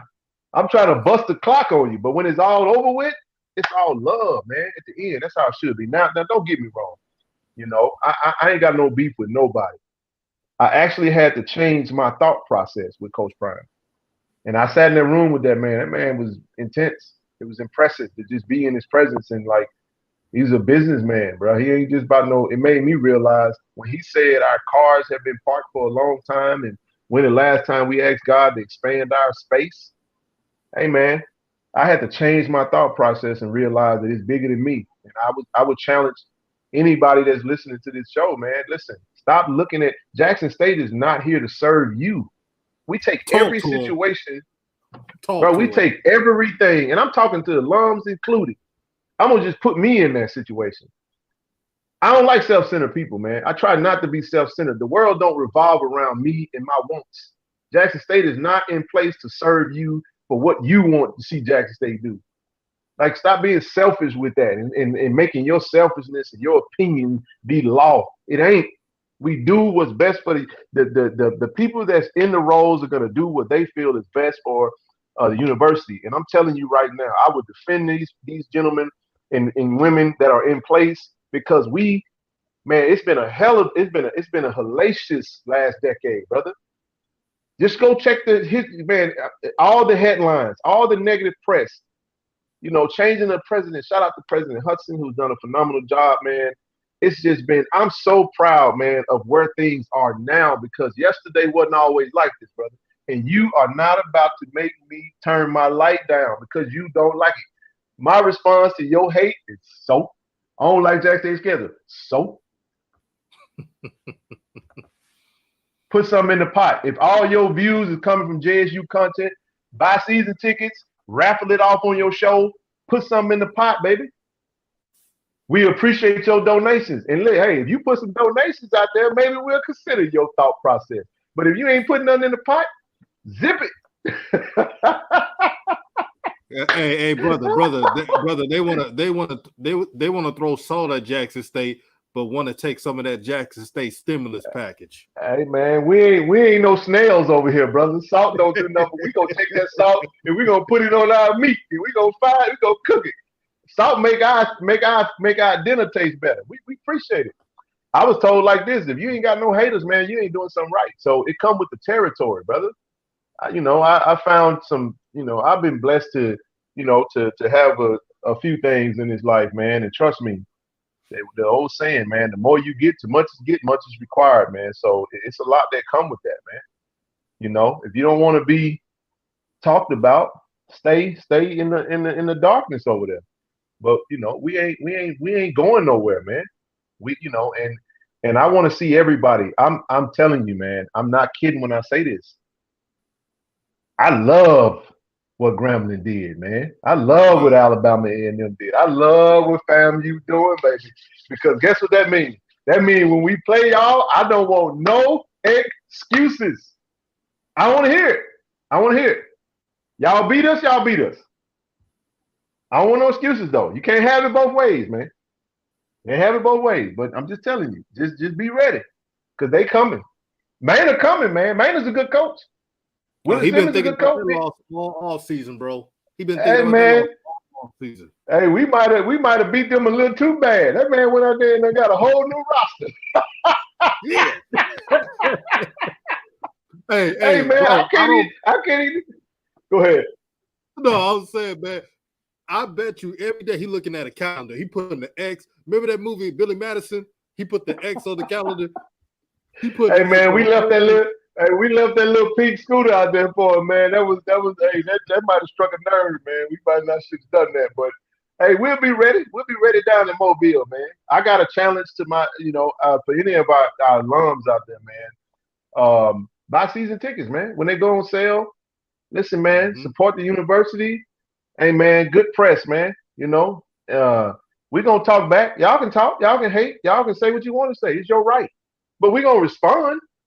Man, you can't be talking smack about us and say what you want to say, and then when we say something, oh, y'all want to. Man, we're not going to lay down and just take what you're saying. We're going to respond because a lot of that stuff, I know a whole lot more than what I'm saying, but it's just some stuff I'm just not privy to talk about, So, Right. you want to preserve your sources and your contacts and protect that. And in the end, it's not about, me. I was a little skeptical even about coming on here. I don't like putting my face on stuff, but at JSU, it is what it is, man. I love JSU. I'm born and raised Jackson, Mississippi, even though I don't live at home anymore. But I have a challenge to go to every game this year. I'm going to every last one of them games on that little week schedule y'all talking about. I'm be at every last one of them. Remember this face. I have a question. I believe, baby. Go ahead. I got a question. When is the spring game? I'm thinking about going to Jackson for the spring game. I'm trying to get the date to it. I've been looking for it. It's gonna be blue and white week. It's gonna be around April the 4th week. Can you pull up the calendar? I'm using my cell phone. What day is April 4th? April the 8th. What day is April the 8th? Okay, let me look right now. April the 8th, correct? Yes. What day is that? Is that a Saturday? Let me check right now. April the 8th is Friday. Okay, so it's gonna be April the 9th. Now I don't know what we don't know yet is it gonna be open to the I would assume it would be because we got a blue tie gala that weekend. I'm planning on flying home for that. And it's gonna be cool, man. I'm excited about it. But I'm gonna be honest with you. Back to the signing class, man. I'm still in awe that we signed Travis Hunter, man. I can't wait to see Travis Hunter hit the field in Miami versus FAMU. That's gonna be must-see TV, man. That's gonna be a big game, brother. What game can you get? Tell me a game that's bigger than Jackson State FAMU in Miami in 2022. You telling me that if we go out and play Towson, or we go play, let me think of some of these teams. Nichols State. You think? Come on, bro. You telling me that us going out there playing Southeast Louisiana, Nichols, McNeese State is going to be bigger than Jackson State FAMU? I'm telling you, don't disrespect FAMU like that, brother. FAMU has some of the richest tradition, man, and richest history from a football standpoint out there. And I'll say this: Willie Simmons is a former SWAC coach, played at Clemson. Courtney Gaucher, athletic director. We were giving FAMU their kudos for their marketing prior to us hiring Coach Prime. They've been doing some things, man.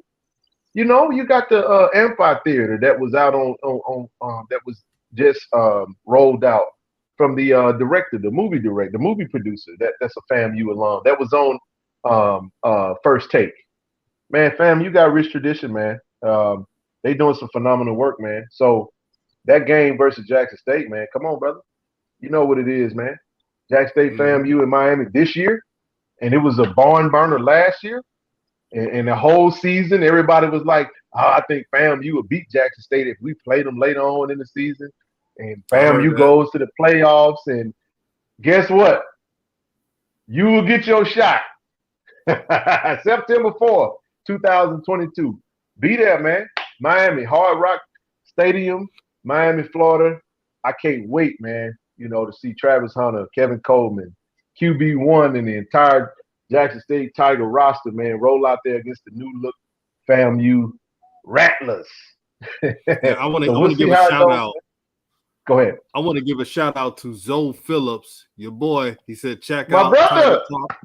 He on there. I gotta give him a shout out. Let me tell you something, man.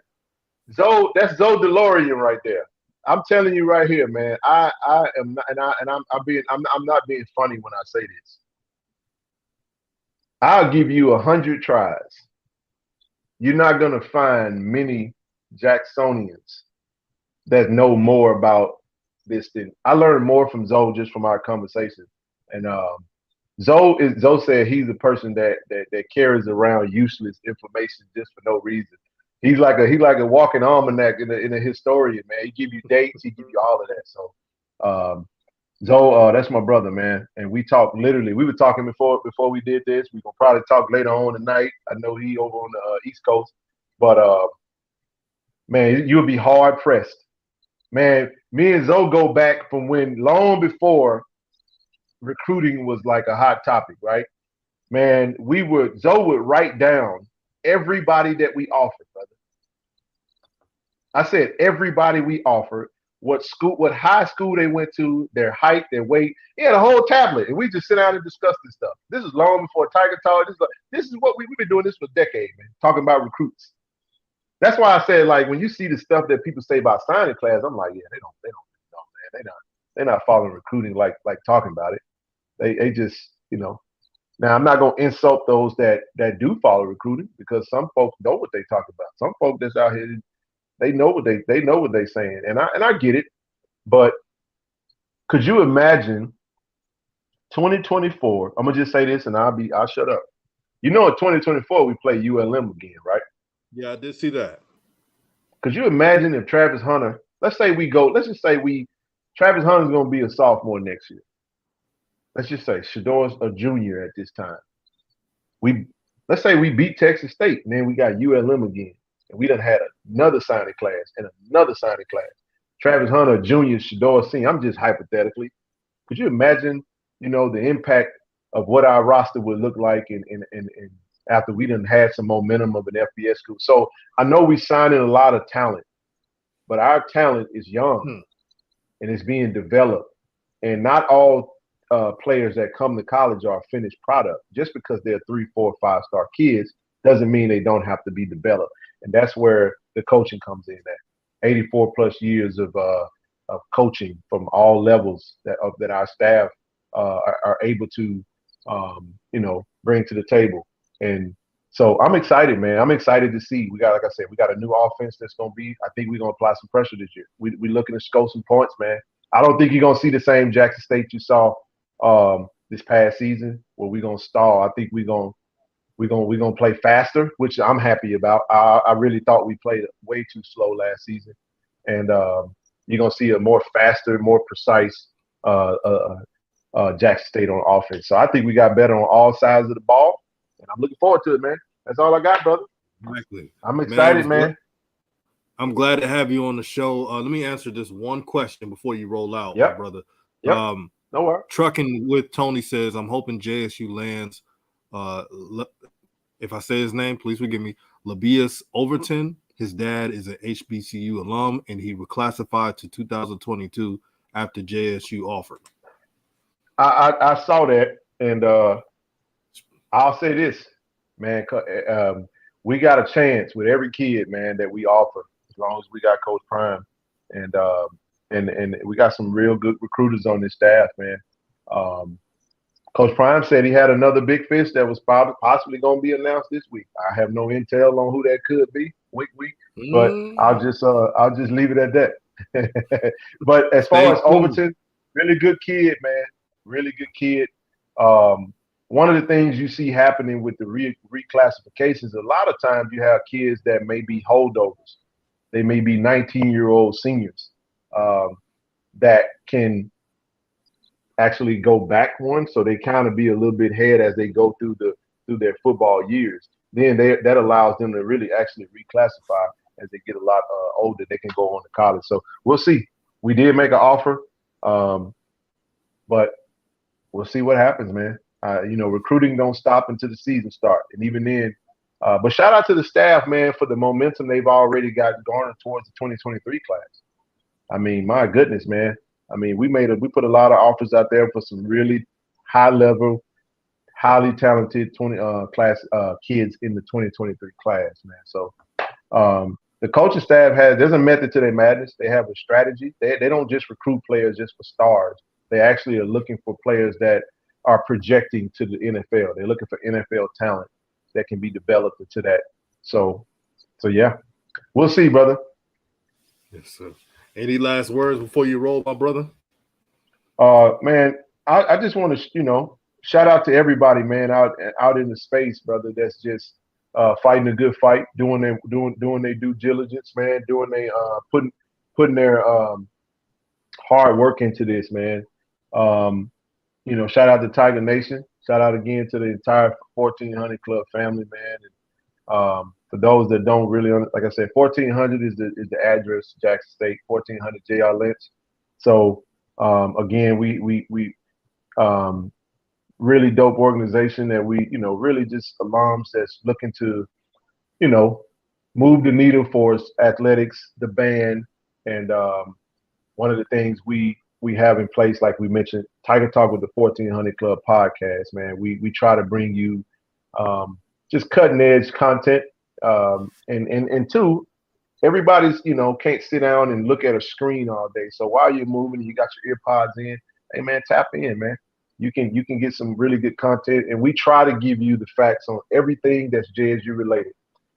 Anything that happens from a JSU standpoint, we're gonna cover it. And there's no time frame to it, but it'll be out there, and it's gonna be it's gonna be raw, it's gonna be authentic, it's gonna be real, man. And that's why I appreciate you bringing me on your platform. I like what you're doing. I appreciate what you're doing, and I appreciate all of those that are out there doing it. I appreciate those that are pro JSU, anti JSU. It don't really make no difference. Just keep JSU in it and keep helping us move the needle, man. It's all appreciated, and it is what it is, man. I love, I believe. Go Tigers, man. We looking to go 13-0 in 2022. And if you don't like what I just said, show up and beat us.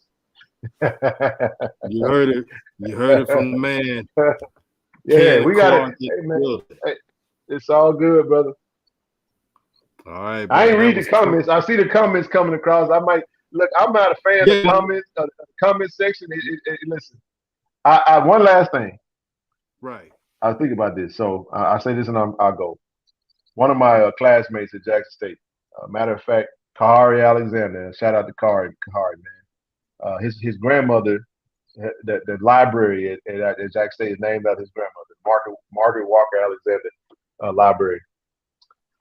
I remember, man, we were juniors at Jackson State, man, and I had something from my Bible class I wanted to share with him. He wouldn't read it. He wouldn't read it, man. He was like, man, my grandma always told me, be careful what you read. And I will never forget that, man. It hit me like a ton of bricks. I was like, wow, I never thought about that. And I said that to say this. I don't read, sir. I see why celebrities and they say don't read the comments. Because man, it'd be some mess going on in the comments, man. And honestly, I never react to anything that I don't see.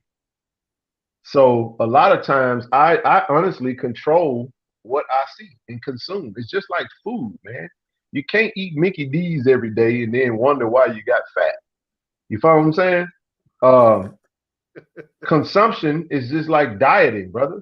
And it ain't just in order to read something, you see it with your eyes, you process it in your head, man, and you wonder why your damn emotions are so out of kilter because you've been on social media all day reading these fools talking about, when we say I love, man, we love this. I was born into this. Mama, daddy, stepmama, brother, cousin, nephew. We all Jackson State through and through, bro. So when you go out and bash Jackson State, it hurts. It hurts us a little bit. It do hurt, man. And then we get mad and we be wanting to, fire back. But then again, we have to realize, you know what? That's what it's like when you're on top, man. It ain't but one person that can sit on top, man. And right now it's Jackson State, whether you like it or not. And you know what that J represent, brother? That's for Jackson, man. Jackson State is Jackson. And for everybody, one last thing, everybody that want to talk about the on-campus stadium, man, Jackson is our campus. The vets, and I mean that. Bro, I went to the Rose Bowl. Man, the Rose Bowl looked just like the vet. I left there, I said, man, I love my stadium. I don't know nothing other than the vet. I was born when I was born in Jackson, Mississippi, the vet existed and we were playing football there. So I don't know if something greater comes about, we'll embrace it, but change is uncomfortable, bro. That's why people have problems with Deion Sanders coming to the SWAC, because he's changing things. That's why people don't like. What you mean we ain't going to Memphis? What you mean we playing in Birmingham? People don't like change. Change is uncomfortable, but change is also a constant. You can't propel yourself to the next level if you don't change your current situation. So, man, we trying to elevate and to heaven with anybody that don't want to be a part of this movement. All the best to you. Right. I don't use that other word no more. I'm trying to be better, man, because I understand, brother. I understand. You see what I'm saying? Woosah. Yeah. I try to be better, man. Goose Faber. That was Ken Clark of the 1400 Tiger Club. Hey, man, thank you for tuning in. You're always welcome. Hey, no doubt, brother. Shout out to you, man. All the best to you. Shout out to everybody out there. Thank you for having me on, man. Take care. All right, salute. Man, was that a show or what? Was that a show or what? RawTruth Media giving you the rawest content that you deservedly need. Shout out to all the dope content creators, Swag Buzz, CFL Podcast, Hoop Jargon, In Between Game Sports, Coach Simmons, and let me see. I said the CFL, okay. Tomorrow Leader Sports Network. Man, so many. Subscribe to all of their channels. See, this is what it's all about. Us. It's okay to root for us. It's okay to root for our own. It doesn't mean we're hating on PWIs. That's what they'll say, and other institutions. But it feels good to know that we're creating. Now, you see how I said we're creating unity.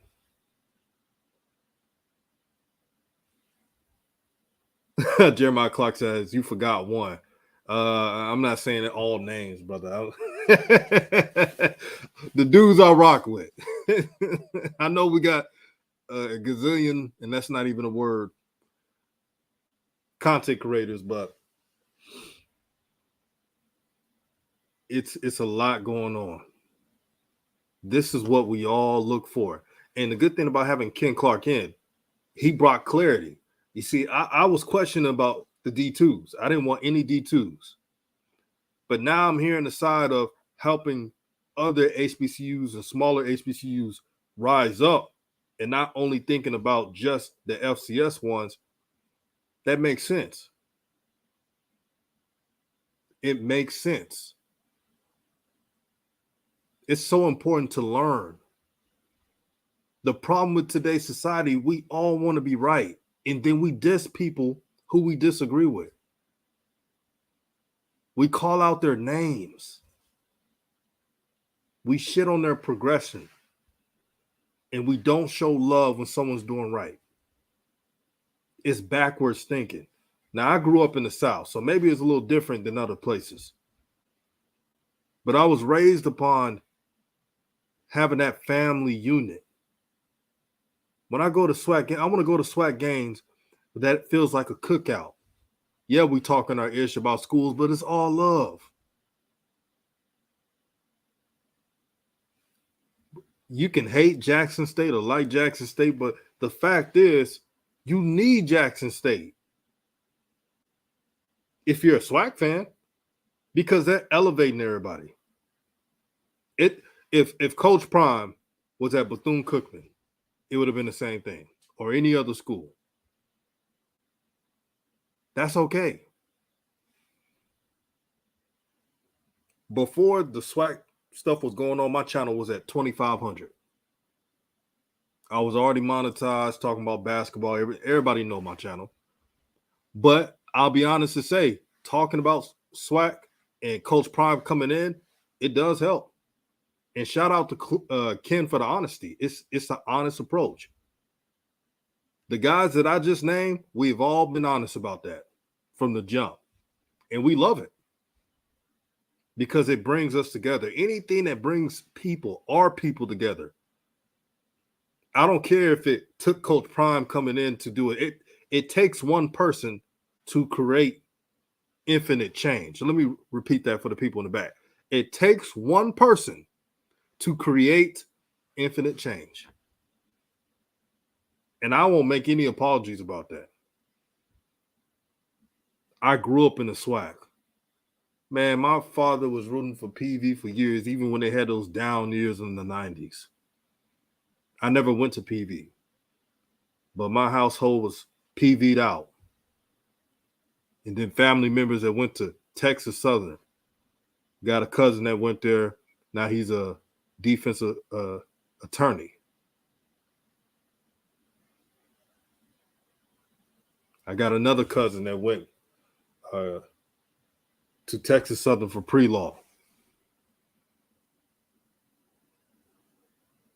So there's history there. But Coach Prime coming to the SWAC highlighted everything.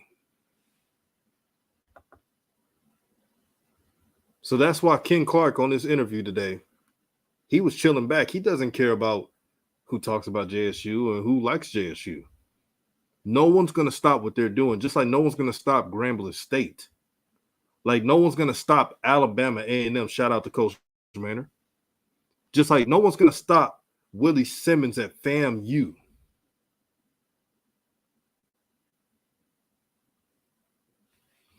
Jeremiah Clark says he rooted for PV during those years. Dang, they should have named school after him. Hey, man, my father went there in the 80s. So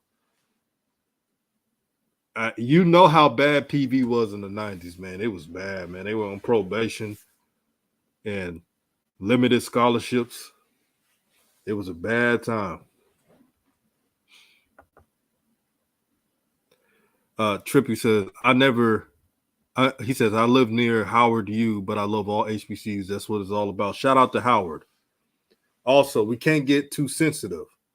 Now, I know that Howard and North Carolina A&T left HBCU conferences. But it's not the players' fault that they did it. It's not the coach's fault. It's beyond them. So when North Carolina A&T, that is, plays against North Dakota State, I'm rooting for them. I will be rooting for them.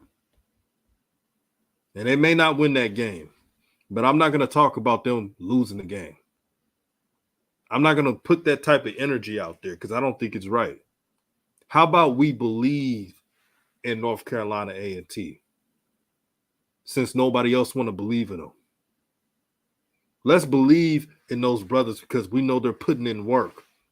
And they've been hearing all the hate that they can't pull this off.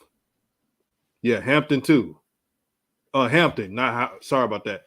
Hampton. Thank you for that, Hampton. But let's root for North Carolina A&T next season to pull off the upset. What you got on this string was clarity.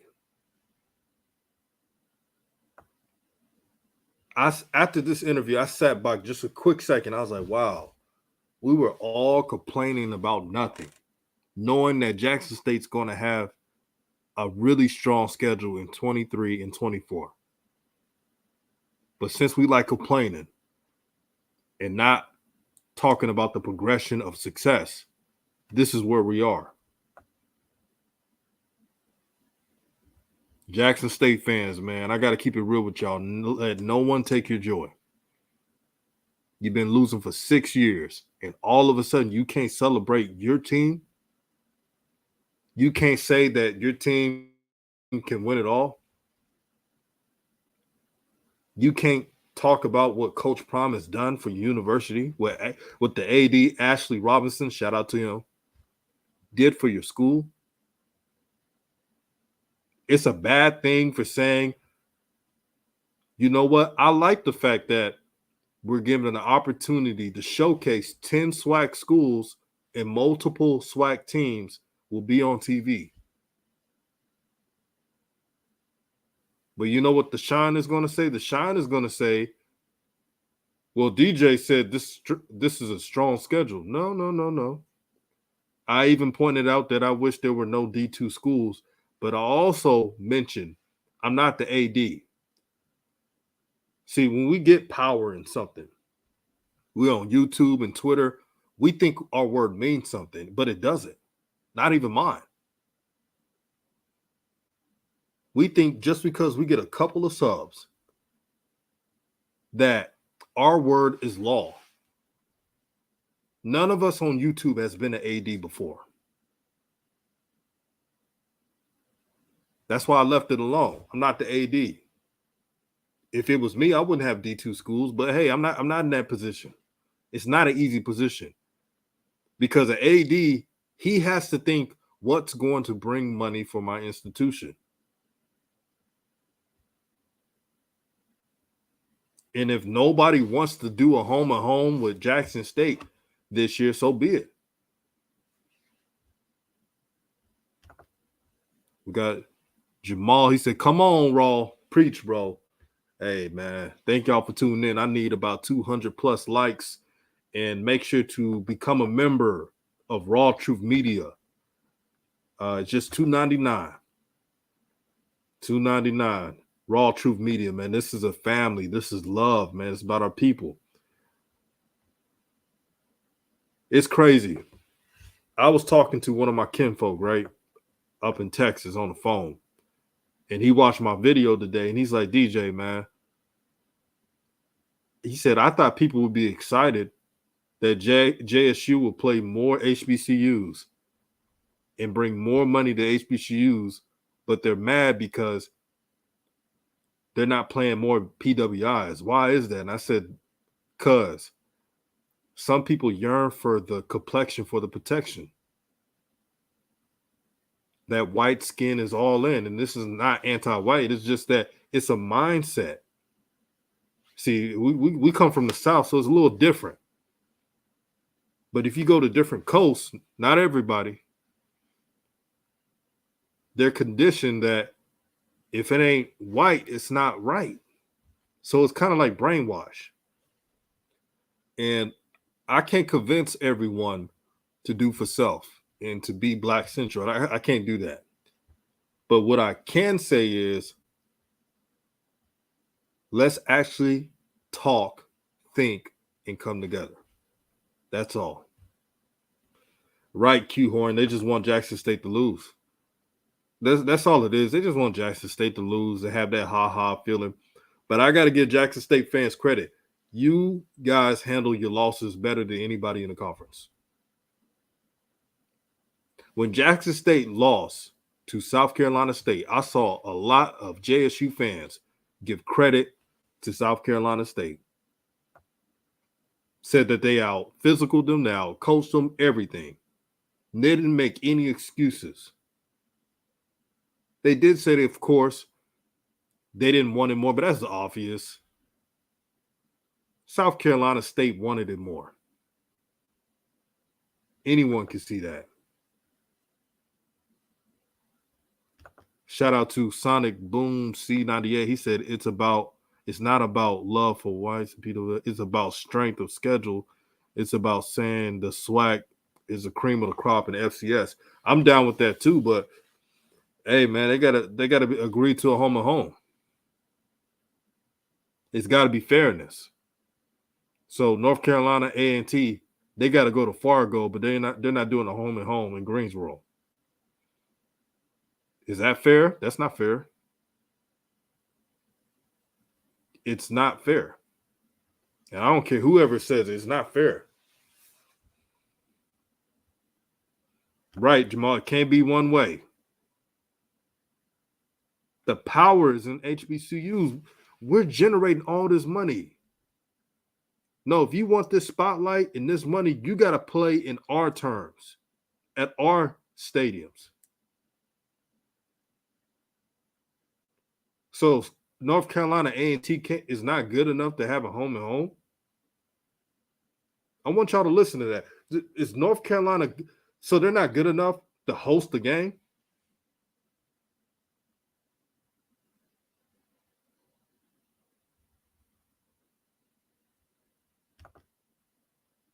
It's a conditioned mindset.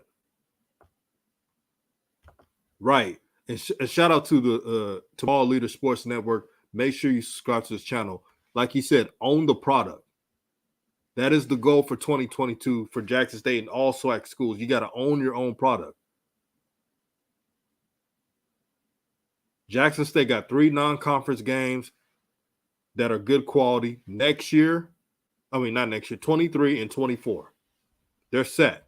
This is the money year.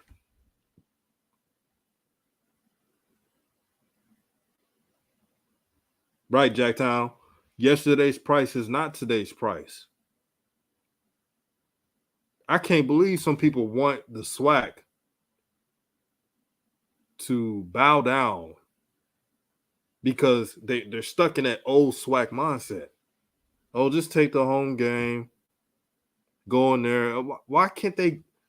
If North Dakota State is really that real deal team, they need to be like, hey, we're gonna go and do a home. We're gonna go to North Carolina and play North Carolina A&T. We're gonna go to Jackson the first game. They're hosting it. All proceeds go to them. We split costs. Fairness. It's about fairness. I tell you, some people just want to see these HBCUs get pimped out. They want to see them get pimped out and make no money for the university. It's bigger than yourself. Ron C., you get it. You said this is the new era. But make sure to share this video to everyone you know. This is all love, man. Anybody that hates this video, anybody that talks about this video, like, we're all coming together. We're bringing on solutions. They really don't want progression. That goes to anybody. Here are 2 brothers talking about what's best for the SWAC, not just JSU, because you even heard Ken brought up ways to improve the SWAC. And if you want to hate on the message, I don't know what to tell you. But I just feel HBCUs deserve respect for once from the outside folks. Really don't matter what they say, but we need fairness. And we're not begging for fairness. That's the difference. We demand fairness. I've been living on this world for 30 years. I ain't never begged for nothing in my life. And I expect you to do the same too. Like the great Malcolm X once said, don't beg for a job. Voice it. Demand it. Shout out to Ed Houston, channel member. Aaron Sanders says, man, people really don't understand how much Hunter brings as fans. The YouTube, okay. Hey, man, everybody can have an opinion. You know, if somebody want to disagree, let them have it. All I'm saying is there's so much positivity going on that's all that matters. But I'm about to roll, guys. I'm about to hit up a cigar. It's a good weather out there on the island. So about to go on the patio, get my Coke and rum or Sprite to all my rum folks out there. I don't know why some folks put Pepsi on their rum. I don't get that. I stick with the Coca-Cola. One more thing. Let me read it. I had to read this. Ed Houston says we need to adapt a rulership mentality. Yeah, we got to have that ruling class mentality. And what I'm seeing around the SWAC talk going around in HBCUs, not enough. We got to have more of that ruling class mentality. All of a sudden, it's a bad thing to say, hey, man, we deserve to have home games too. Now it's a rule, apparently. Oh, if you're a SWAC school, you got to go all the way over there to another coast.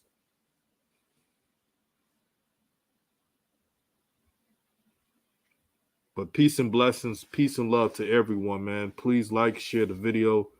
Much love to y'all, and I'm out. RawTruth.